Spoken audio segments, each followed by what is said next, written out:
Yo, what's going on, guys? Infinite Smarticulls Gaming, and we're back, ready to slap with another Monster Hunter video.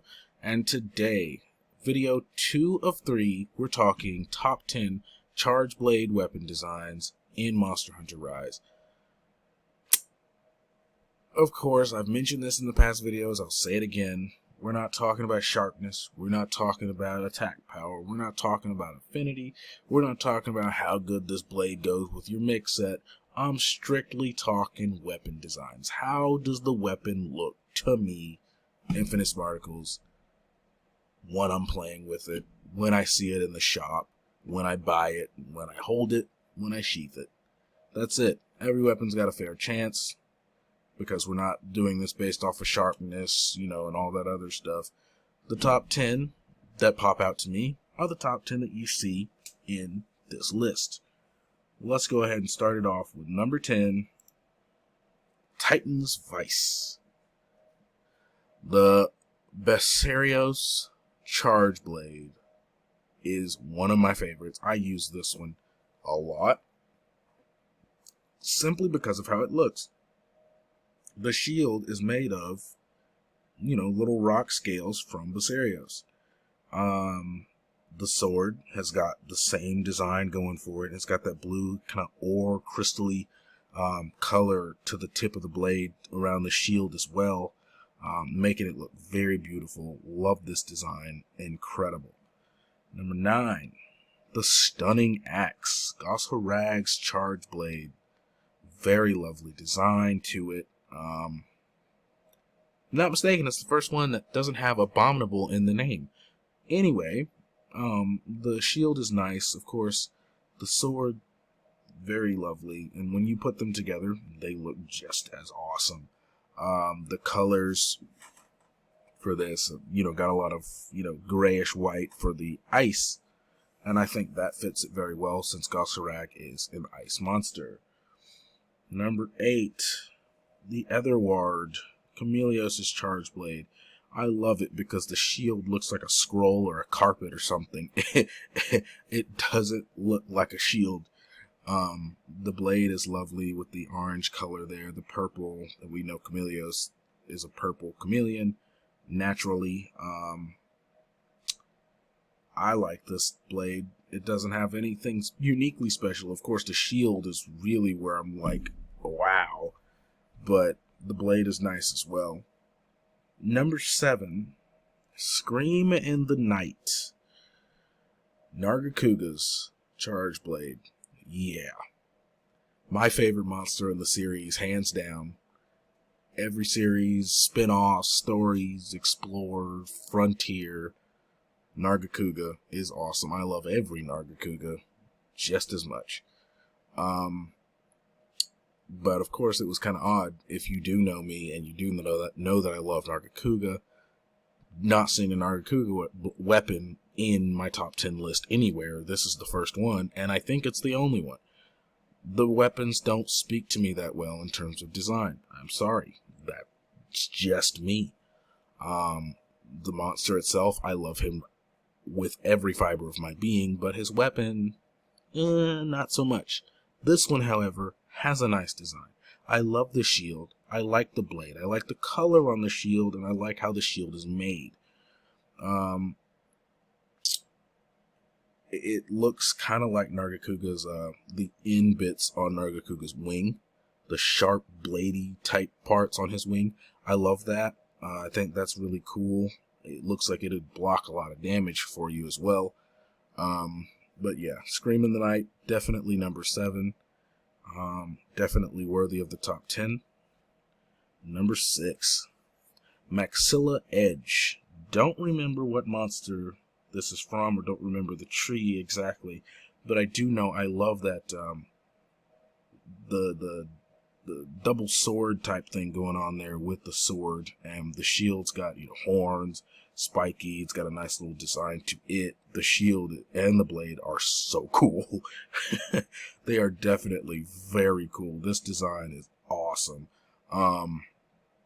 I should also add that Charge Blade is, overall in terms of weapon usage, is my 3rd most used weapon in the series. so I do use a lot of Charge Blade action. I used a little bit more in World. It was a little easier for me to handle the Charge Blade in my, for me. I don't like some of the mechanics that you have, but of course, what I do know that I like is that I will fall in love with the Charge Blade again in Rise Sunbreak because of the switch swap skill thing. Spoiler alert, by the way, if you haven't seen the trailer. Sorry. I know that I'll fall in love with it again, with that ability being in there. But, yeah. The Maxilla Edge is a nice one for number 6. Number 5 is the Tigrex Blade. Of course, focusing more on the shield design here than the sword, because the sword's not all that special. And then, of course, you attach your sword to your shield to make your axe, which is, the Charge Blade's unique little feature. The Charge Blade shield for Tigrex looks cool. I mean, look at it. It looks awesome. The, like the little claw nails that it's got, like 6 of them. 2 at the top and 1 at the bottom. It's a slender design, kind of like an hourglass figure type thing with the shield there. It gets slender in the middle, but then kind of pops out again, flares out again at the bottom. I think that is a nice design for the Tigrex Charge Blade here. This one looks really awesome. Number 4, the Arachna Blade. Arachnakuga's Charge Blade looks so cool. It's a key, and then the shield looks like the lock that fits the key, and you put it in there and you make your axe. It's so cool. Now, if we were being real, how much damage do we think that key is actually going to do? Probably nothing.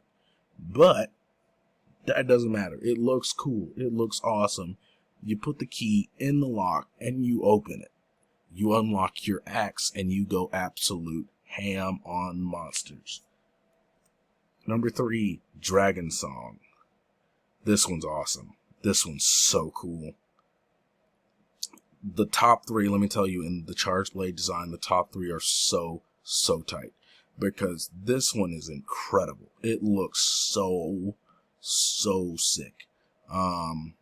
When it's sheathed on your back, wow. And the design with that purple in there. Of course, I don't think this one's based on any monster, but it's still incredible. The design looks so awesome. That shield looks dark, gothic, incredible. And number 2 is the same way with the Infected Veil. It's got a brighter color to it with the exact same design, and I think that looks so sick.